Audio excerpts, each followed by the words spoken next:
പാലക്കാട് ബസ്സുകളുടെ സമയക്രമത്തെ ചൊല്ലിയുള്ള തർക്കത്തിനിടെ ഒറ്റപ്പാലത്ത് ബസ് കണ്ടക്ടർ കുഴഞ്ഞു വീണ് മരിച്ചു. തിരുവല്ലാമല നടുവത്തപ്പാറ സ്വദേശി ജയേഷാണ് മരിച്ചത്. ചിനക്കത്തൂർക്കാവ് ബസ് സ്റ്റോപ്പിൽ വെച്ചായിരുന്നു സംഭവം.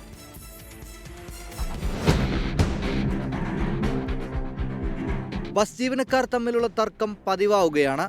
സമയക്രമത്തെ ചൊല്ലിയാണ് പലപ്പോഴും ബസ്സിലുള്ള യാത്രക്കാരെ അടക്കം വലക്കുന്ന തർക്കവും തമ്മിൽ തല്ലും. ഏറ്റവും ഒടുക്കം പാലക്കാട് പട്ടാമ്പി റൂട്ടിലോടുന്ന അല്ലമീൻ ബസ്സിലെയും ഒറ്റപ്പാലം തിരുവല്ലാമല റൂട്ടിൽ സർവീസ് നടത്തുന്ന ശാന്തി ബസ്സിലെയും ജീവനക്കാർ തമ്മിലാണ് തർക്കമുണ്ടായത്. ഇതിനിടെയാണ് ഒരു ബസ്സിലെ കണ്ടക്ടറായിരുന്ന ജയേഷ് കുഴഞ്ഞു വീണത്. ജയേഷിനെ ഒറ്റപ്പാലം താലൂക്ക് ആശുപത്രിയിൽ എത്തിച്ചെങ്കിലും ജീവൻ രക്ഷിക്കാനായില്ല. മുൻപിൽ പോകേണ്ട ശാന്തി ബസ്സിനെ മറികടന്ന് അല്ലമീൻ ബസ് പോയതാണ് തർക്കത്തിന് കാരണമായതെന്ന് ശാന്തി ബസ്സിലെ ഡ്രൈവർ ആരോപിക്കുന്നു.